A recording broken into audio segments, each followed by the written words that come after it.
My name is Mr. Emmanuel Boniface Kisika. I'm an assistant lecturer at the Open University of Tanzania. Right now, actually, I'm going to be your instructor in one of our degree courses. The degree courses is titled Creative Writing for Fiction, Drama, and Poetry. It is OLT 134. This program actually will help you to be able to write newerly literary works of different genres, as well as it will enable you to help others who are actually in need of writing. You can actually become an expert in reading other people's work as well. So before we move further, let us actually go through the course objectives, and as well the course description. So the aim of this course is to equip you with both theoretical skills and practical skills of an author. So if you are equipped with these skills, you can actually, as a student, practice year by year, day by day, minute by minute, and actually become a good author. You can publish your own literary work. You can either publish a poem, you can either publish a drama, you are able to write a fiction, a novel, or you may be also able to actually produce a screenplay, different scripts of screenplay. See, so also it will give you an idea of different genres we have in literature. As well, this course is actually partly is both an art and a craft. It requires aesthetic sensitivity of students' own point of vision. So that means that as a student, before you become an expert, before you become a writer, a good writer, you actually need to find time to read extensively and intensively, so that you can actually be able to capture the crafty, the way other artists, the way other authors, the way other poets have been able to produce their works. You may find quite, a certain author you are actually interested with the way his style or her style, and then you can actually learn from there. So apart from that, we have course objectives. What are the objectives of this course? Why do we actually, why did the university actually think of this course for the students of literature?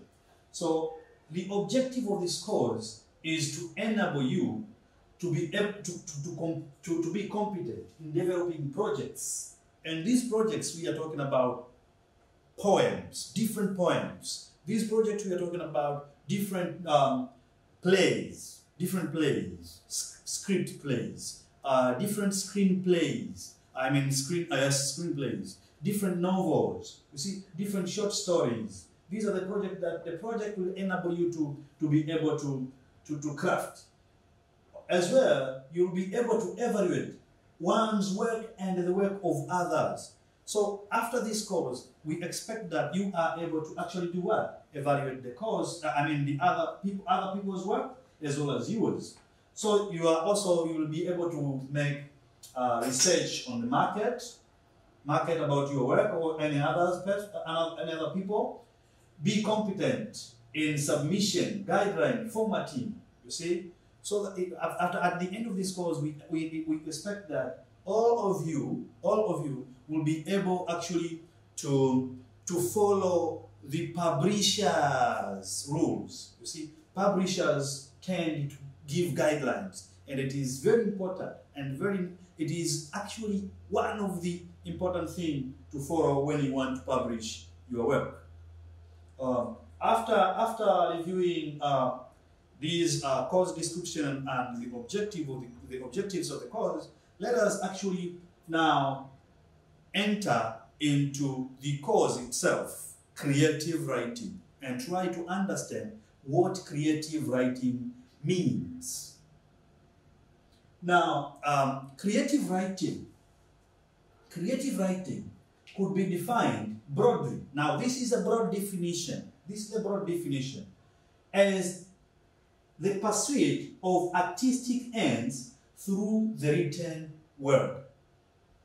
Now, in this broad definition, any written work, if it is written artistically, then it is actually valued or evaluated as a creative writing. So in here you find that we have fiction and non-fiction. We have poetry, we have creative non-fiction, we have prose poem and the memoir. The possibilities of the form that you are writing, the message you take are the diverse and the numerous. You see, these little works do have numerous messages. Now, as I have said, creative writing broadly is an artistic end of a written work. Now, let's also see another definition. What is creative writing? In this definition, we find that creative writing expresses the writer's thoughts and feeling in an imaginative, often unique and poetic way. You see? Now, the first one was a broad definition. If you look at this one, it narrows something on the display. It is actually saying it expresses the writer's thoughts and feeling in an imaginative, often unique and poetic way. So creative writing is guided more by the writer's need to express feelings and ideas, by the restrictive demand of the factual and logical progression of expository writing. You see, now if you are actually writing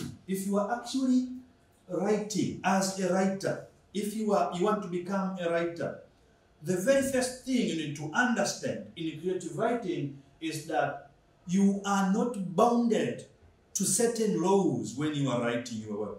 What is driving you is usually the thoughts and feelings. The thoughts, what do you think on a certain subject? What are your feelings about a certain subject, be it political, social, or economic? You see? So the second definition narrows the broad definition, and this is concentrates on imaginative in thoughts and feelings. So your work, your piece of work must be imaginative. You see, it contradicts the issue also of factual. It must be imaginative. You are not bounded to explain facts. You are not bound to explain facts. And also, you are not actually bound to logical progression. You can actually start from the beginning, you can actually start from the middle, you can actually start from the end. It's the way you like it. You are not restricted in language use. You see, there is this, roughened kind of language. So, now, as we have seen in these two definitions, the other one is broad definition, and the second one is actually narrow definition. And the second definition is actually the definition that explains the aim of this course. Now, in the two definitions, we found these kind of words: fiction and story. In creative writing, what you'll be doing is telling story. What you'll be doing is telling story. These stories now are actually fiction. They are fictitious. You see, they are not facts. They are not facts. So fiction actually is defined as a deliberately fabricated account of something, or a literary work based on imagination rather than facts. So the second definition suits more our needs. It's a literary work based on imagination. Literary work based on imagination. So it's imagination. The story is an account of a series of related events, experience, or the like, whether true or fictitious. Now, in this course, we are going mostly to deal with the fictitious, although the fictitious events or experiences may be influenced by the facts, the actual stuffs. So as I was saying that in creative writing, you are not bounded to facts. You're not bounded to logic. You can actually bring your own imagination. You can actually create something new. You can bring something new from your own imagination. A new animal, a new character, a new setting, everything. Even the language itself is of your own. So here is actually a working definition, an alternative definition.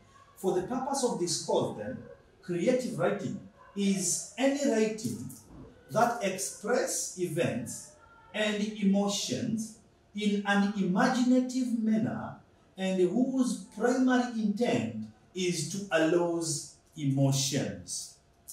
Okay? It is to arouse emotions. If you look at this definition now, as we have seen the other two definitions, it is actually a combination of the two definitions, and that's why we are calling it a working definition. It's actually a combination of two things, or the other first definitions, and we are saying that for the purpose of this course now, we are only settling with that part where creative writing is any writing that expresses events and emotions in an imaginative manner and whose primary intent is to arouse emotions. So the very first purpose of this of actually writing a literary work is actually to express your own thoughts, to express your own feelings. See, unlike any other writing. So creative writing can therefore be fiction using imaginative narration or story. This is actually what creative writing means. So in this course, we are actually going to deal with only the imaginative narration, the imaginative stories. And these stories are actually the author's personal creation. From the characters, the language, the setting, the plot, it is the author's decision on how to go about it.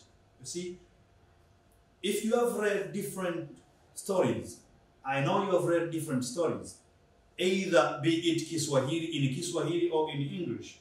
You have actually heard of Ngugi wa Thiong'o, you have heard of Chinua Achebe, you have heard of the writer like Eric Shigongo, you have heard of the writer like Musiba, you have heard the writer like Mtogwa.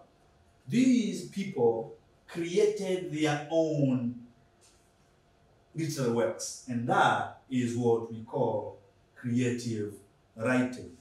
Now, there are different types of these creative writing. Some of the writers do write poetry, while others do write play. Others do write movie and television scripts. We call them television scripts. And others may write fiction, the novels, novellas, and the short stories. Others may write speeches. Others may write memoir. and other may write personal essay. But for the sake of this course then, we are only going to deal with the first 4: poetry, play, movie scripts, fiction, and movie scripts and fiction. These are the 4 types of creative writing that we are going to deal with. We were talking about types of creative writing. We have talked about the fiction and the non-fiction. We have the novel, the poetry, and the play. These are actually typically fiction, a work of fiction, while we have the memoir and the speeches, which are part of non-fiction. Now, as you can, as we have said, the memoir and essays are example written creative to inform the readers. These are actually written to inform the readers. Now, one may ask,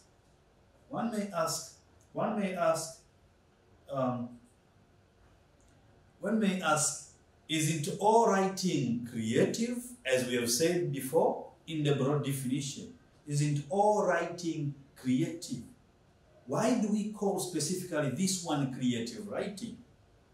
Why do we specifically call this one creative writing? So as we go on, we will actually try to explain why is there something specifically called creative writing. Because even a normal writing is creative writing. It needs selection of language. It needs selection of words. It needs that kind of selection is actually a creativity. You see, even if you're writing a physics book, even if you're writing a biology book, two different writers put together and write on the same subject will use different style. See, choices of words, you know, the arrangement of pictures, and some stuff. So this also is creative. Is creativity. Now, why is it that in biology book, in physics book, in a magazine, in a memoir, that is not part of the course we are dealing with right now? See? Now, also there are other questions that you may ask yourself. Can this creative writing be taught? Can this creative writing be taught? Is it about talent and a mysterious ability to summon the muse? See? Or, also at the end, you may ask yourself, what is more important, the writing of literature or the study of it? So as we are going along the course, we will find ourselves actually trying to answer all these important questions. And I understand that at the end of the course, you will be able to actually tell that this kind of writing is not creative writing because of this, and give reasons and discuss and argue. As well, you can tell whether you can train to write creative writing or you are born with the ability to write. And at the end, you can tell whether writing is important or the study of it is important. So how does creative writing differ? How does creative writing differ from other writing? Now, if you look here, we have said in the broad definition, all writing are creative.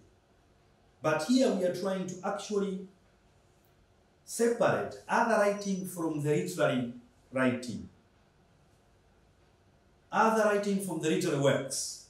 See, now we are saying that the difference are these technical writing, the biology book, the physics book, are actually based on facts.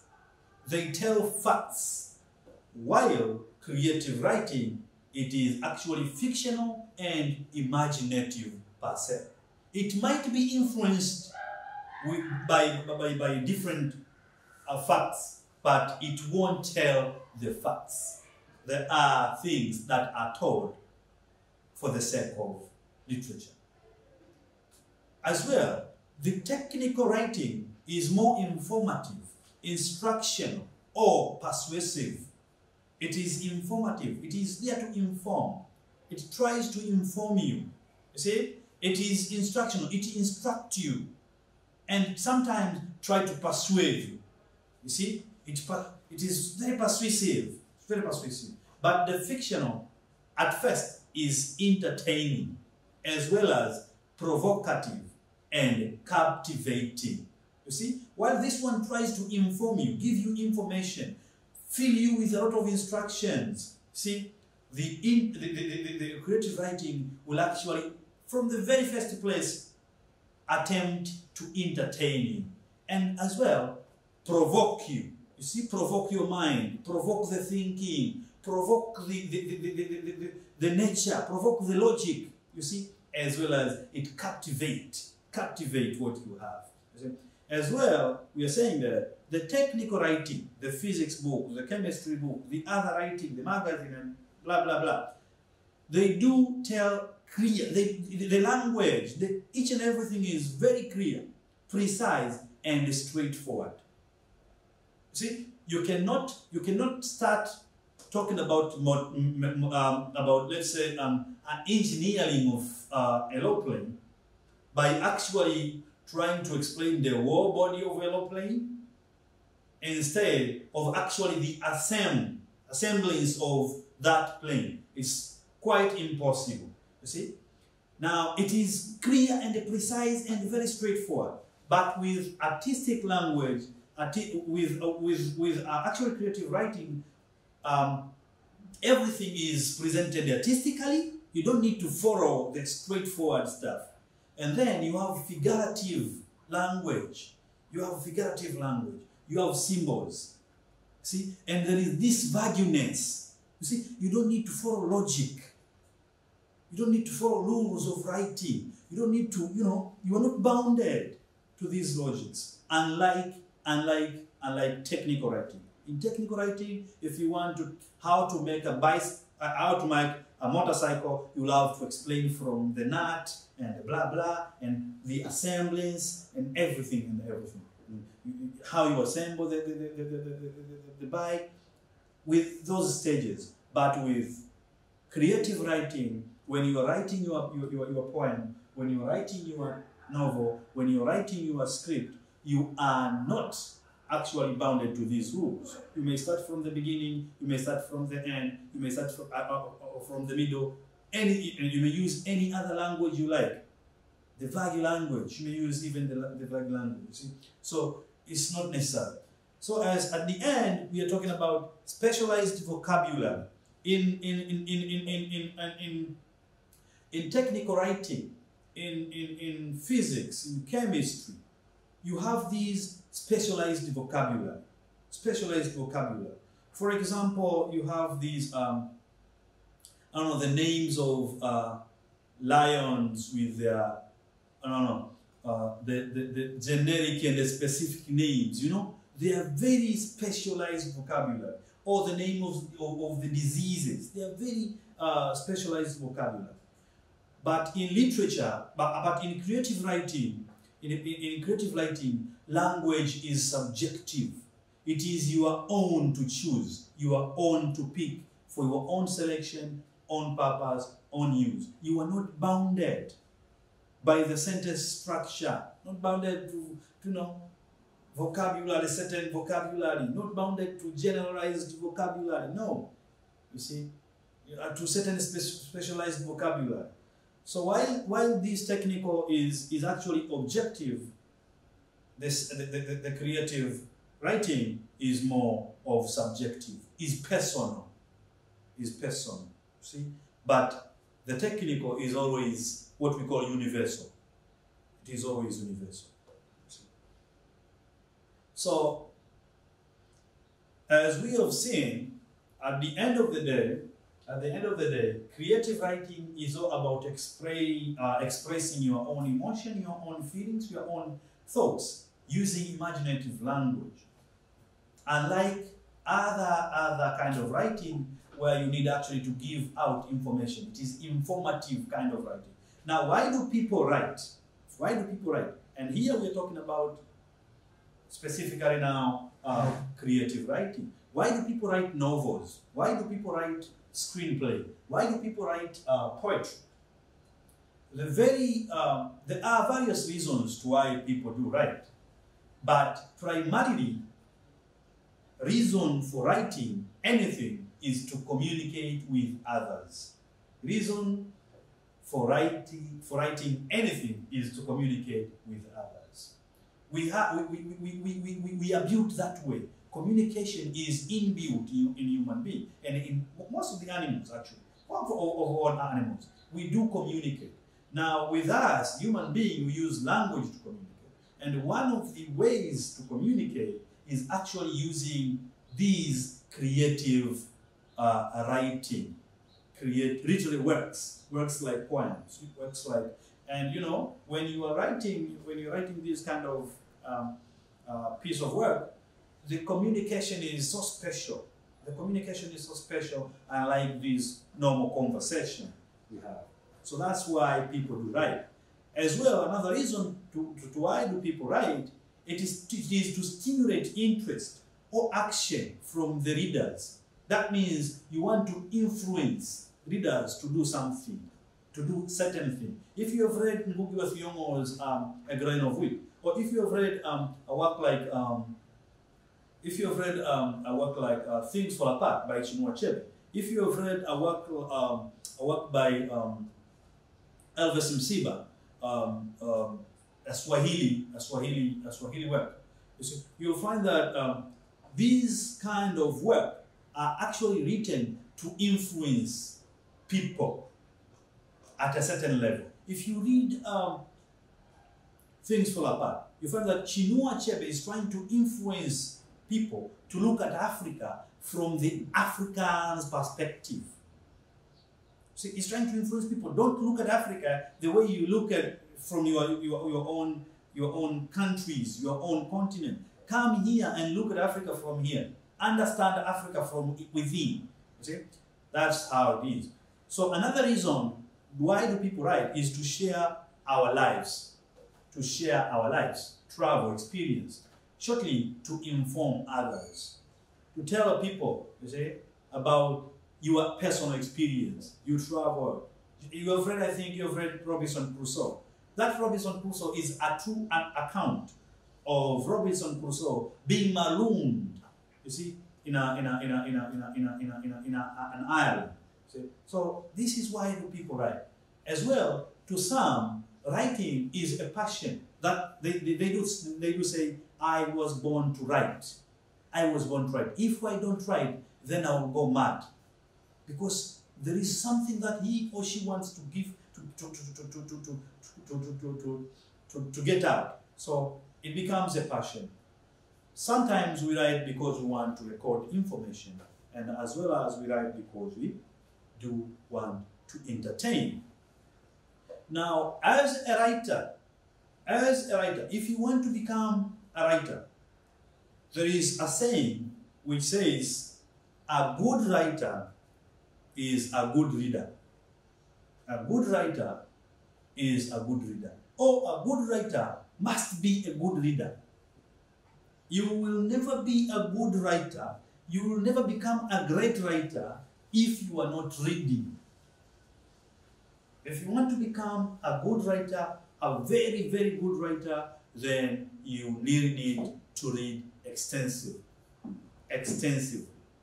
Now, why do writers read? Why should you read as a writer? These are some of the reasons that as a writer, you must actually read. Now, we're saying that a writer can't develop without habit of reading.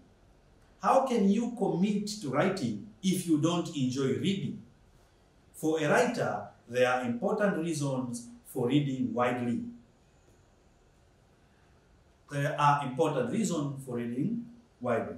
Now, these are the reasons to why it is important to read as a writer. First of all, you are actually going to learn from the way it was written. See, the way it was written. You're going to learn from the way it was written. So you pick a certain style. You pick a certain setting. You pick, you see, from a certain writer. As well, we read because we want to avoid what we call, repetition. So you read as well to avoid others' work repetition. You might find that you are repeating the same thing that has been written in previous year. So you need to read actually. As well, you need to read because you need to see new ways of doing things. You need to see new ways of doing things. The way the other writer have written and the way you are writing. What is new? What do you pick new? You need to also read so that you can actually learn new ideas, new words. You see, from other writers.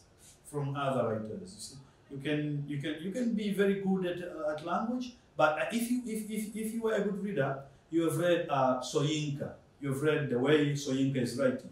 The way Soyinka is writing is very different from the way Achebe is writing. You see? And if you read Soyinka, at a certain point, you'll find that you learn new words every day. See? You learn new words every day. You see? Because you write in a certain different style. You see? To learn, why is it important then to read? Why is it important then to read? Is to learn what we like and don't like. You see? Is to learn what we like and what we don't like. So leading to the question, why always be aware of your test and the choices? So that you understand, if I don't like this, then probably my readers won't like it. Then you find a way to avoid it.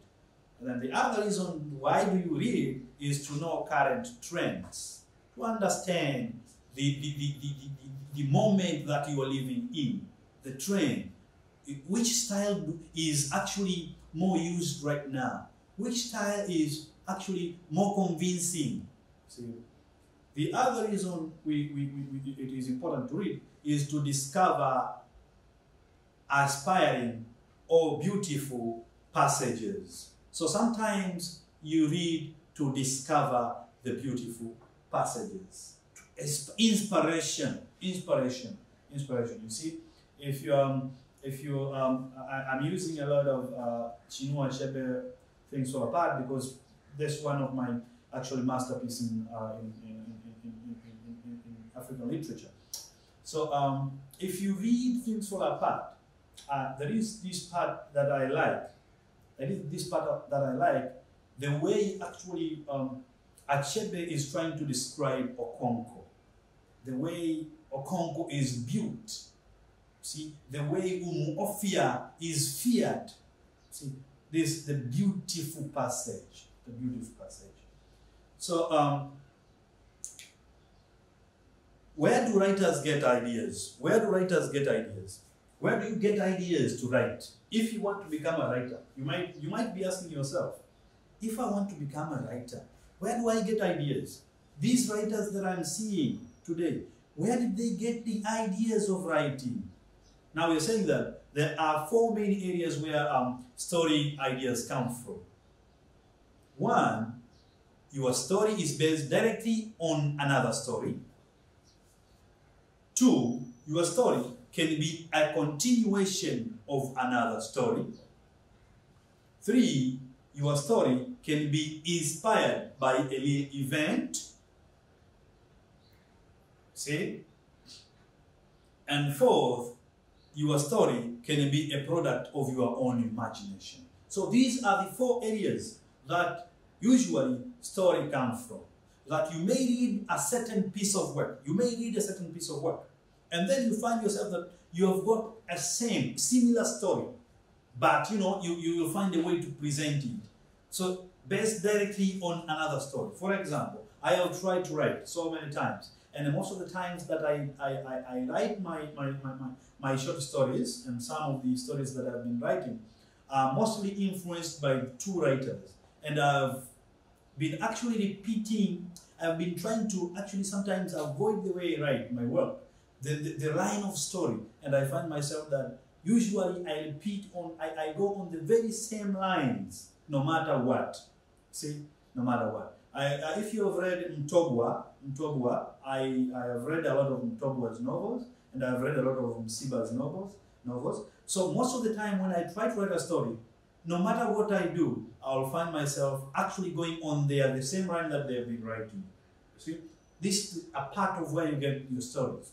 See, So the others, as we've said, you can get on continuation of another story. You can continue from another story. The other part that you get stories, you can get from news, TV, television. You see, a facts of a certain person. For example, you've read of the Kinjekitile Ngwale story. You see, the Kinjekitile Ngwale story is also a story from history, but also inspired from the facts, but inspired Professor Emmanuel Mbogo to write a certain play on about the facts, the factual event. So stories, okay, I'm sorry. At the end of the day, you may actually bring a new story from your own imagination. You can create a new animal, a new character, an animal that has never been seen, with 100 legs, with 100 eyes, with 1,000 whatever, just to fit your own purpose. So stories are usually based on more than one of these elements. You are not limited that if I want to write a story, then it should be a continuation of another story only. No, you may find it being a continuation of another story, but also your own imagination. You might find it being another direct from another story, but also from the news. So it depends. You are not actually bounded to follow certain. So in writing, writers, as you will grow up, become writers. If you become writers, there is one tool that every writer is recommended to keep, is recommended to have all the time. See? All the time. Every writer, any writer must have or must keep a journal, or what we call a notebook. We are saying that a writer's journal can be really useful too for any writer at any stage, writing in any genre. Depending on your lifestyle and the preference, you can use a physical notebook, a binder, or electronic document. You see? Make it something that you can keep with you or have frequent access to. You must make sure that that journal, you have it everywhere you go, most of the time. And why do we actually force ourselves to keep these journals right? The very most important reason to why every writer should have this journal is that normally ideas of writing comes from nowhere at no time. You are not actually preparing yourself and say, I am going to write right now, and I'm going to write. Sometimes you might be in the toilet, you see? You might be in the shower. You might be in a meeting. You might be in a bus. You might be somewhere in a bar or in a hotel, and you find yourself that there is this kind of something that you want to give. So if you don't have a place to note, then that idea won't last longer. You might find at the end of the day, you have forgotten with a very important piece of your work. So it is very important that you keep this journal. Very important that you keep this journal. So why should you keep a writer's journal? Like I have said, the reason are to record your ideas. Record your ideas. Ideas come and go. Idea comes and go. Okay? So you need actually to keep record. To brainstorm ideas. You need to brainstorm your ideas. You see, when you brainstorming your idea, we mean at a time you find yourself, you have an idea, and then if you don't record it, then it will vanish. But if you have recorded it, you will come later and revise about the idea. Is the idea correct? Is the character that I want to use fits the story? You see, you brainstorm and you find you might change a line, you might change the character's character, you might change anything from that. Make note of research. Why do we keep the journal? It's to make note of research that you can actually, at the end of the day, take note of something and come out and do a research no matter that you are actually doing an imaginative work, but you might need a piece of research so that you can. So we are saying that at the end of the day, as a writer, it helps you to solve plot problems. That means when you are writing, you will actually figure out the plot. You want the story to go in a certain direction. The exposition, the falling, the raising, the falling, the climax. And then when you write down, you will actually, at the end of the day, be able to reverse any part of the plot that is not actually going in the direction that you want. See, you may change character A to character B, character C to character D. So that's the reason that you need to keep the journal. The other reason is to correct tips and inspiration for improving your craft. Correct tips and inspiration for improving your craft. You have your art, you want to produce a certain work of art, poem, a piece of play, a screenplay, or anything else. Then these tips will actually give you inspiration and improve. You might find a line, find a new character, and find something like that. So now, as a writer, what we do right are stories. Stories are actually the center of creative writing. The center of creative writing. Now, we have defined story in the very beginning of the lecture. We have defined what story is.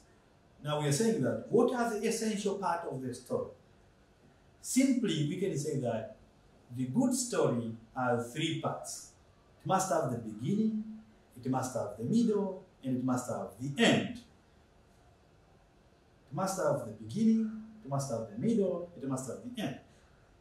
You are not actually, as we have said, bounded to logically follow the flow. In literary writing and creative writing, you are the creator of the world.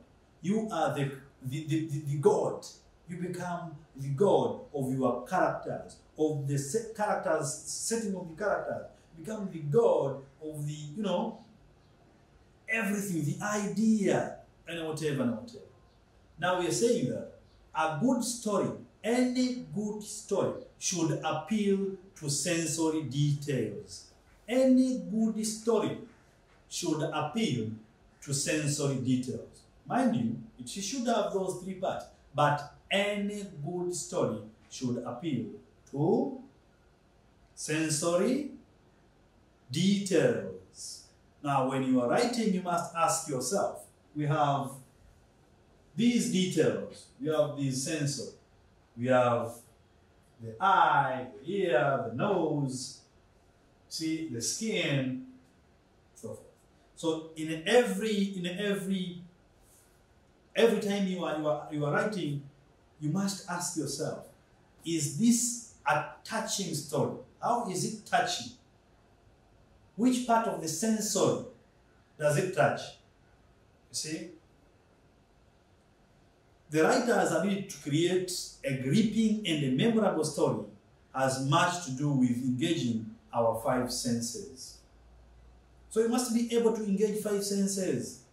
Sensory details including sight, sound, touch, smell, and taste. Writers employ these five senses to engage a reader's interest. If you want your writing to jump off the page, then bring your reader into the world you are creating. When describing a past event, try and remember what you saw, heard, touched, smelled, and tasted. Then incorporate that into your writing. So, if you want to become a great writer, if you want to become a good writer, just like I told you the story of Achebe, I told you the story of Achebe on Things Fall Apart. I keep on remembering the way Achebe is describing Okonkwo. I keep remembering, I'll never forget the way Achebe actually described Okonko. You see, now if you read that part, you are touched. It is like you see Okonko. It's like you see Okonko. It's like you can feel. It's like you are there. See, just by reading. So the sensory details are used in many great story. Now think about your favorite movie. Think about your favorite movie. Think about your favorite movie. If you think about your favorite movie, then the very thing that comes first in your mind are these things that touch these senses. See? Things that touch these senses. Favorite movie or video. What type of sounds and images are used? What do your favorite characters taste, smell, and touch? Without sensory details, story would fail to come to life. So as a writer, learn how to describe things. Learn how to describe events. Learn how to describe sounds. Learn how to describe images. See, for the sake of being a great writer. When these sensories are used, your reader can personally experience whatever you are trying to describe. See, it is easy to experience. It is easy to experience. Another note about sensory detail, there is no one sense that is more important than another. So all these 5 senses have the equal weight. However, in literature, in creative writing, imagery, the sight sense is more common. The imagery, the sight sense is more common. Sensory details help the reader feel like he or she was there and create more intimate connection to the narrator or writer and a greater understanding of the text. So you actually need to be able to describe things. Descriptions are very important so that a reader is touched. See, the adjective helps set mood and tone. These adjectives that you are using actually help to set mood and tone. Now, at the end of the day, when we are winding up our lecture, I would like to pass you through the whole process of writing, in summary, and we are saying that when you are writing, a writing process begins with active knowledge. Now, the active knowledge is the knowledge that we are giving you right now. It's the knowledge that we are telling you, you can write. You have heard so many times that you can write. You have been thinking that you can write. Now, the active knowledge of writing is this one that we are giving you about creative writing. That you can write poems, you can write novel plays, you can write stories. And then, after you have that active knowledge of writing, how to write, what to go about, take information. Take the information that this course provides you. Take the information that this course provides you. See? And then, on your own, generate ideas. What do you want to write? Do you want to write a poem? Do you want to write a novel? Do you want to write a play? Do you want to write a screenplay? And then generate idea. What theme? Is it about love? Is it about murder? Is it about politics? Is it about economics? And then organize your ideas and reorganize them as so many times as you want. Organize your ideas as so many times as you want. As at the end of the day, after you have organized your idea, that means the process of writing and rewriting, the review and every process, then at the end, you can publish. The writing process continues, as we have said. You will actually, after writing, you need to pre-write, and then you will have your draft, and then you will edit, and then you will revise, and then you will polish, and then you will reflect. And this process is continuous, and the process continues. You might find that you have written the first time, and then you rewrite, and then you rewrite the third time, going through the same process, So, one of the things that I would like to conclude the lecture with is on the question of revision. As a writer, revising is a very important part of writing. You will never be a great writer if you don't revise your work, because revision helps you to polish.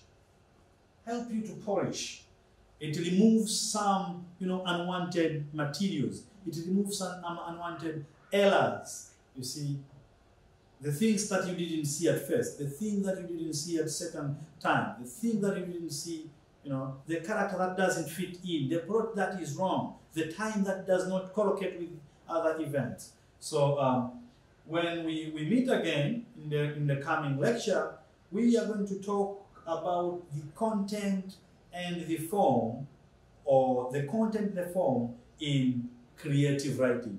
That means we are going to talk about the four genres that we categorize, that we are going to deal with, and see what they contain. The content and the form. How are they formed? And then from there, we'll actually continue to learn about the process of writing. Thank you.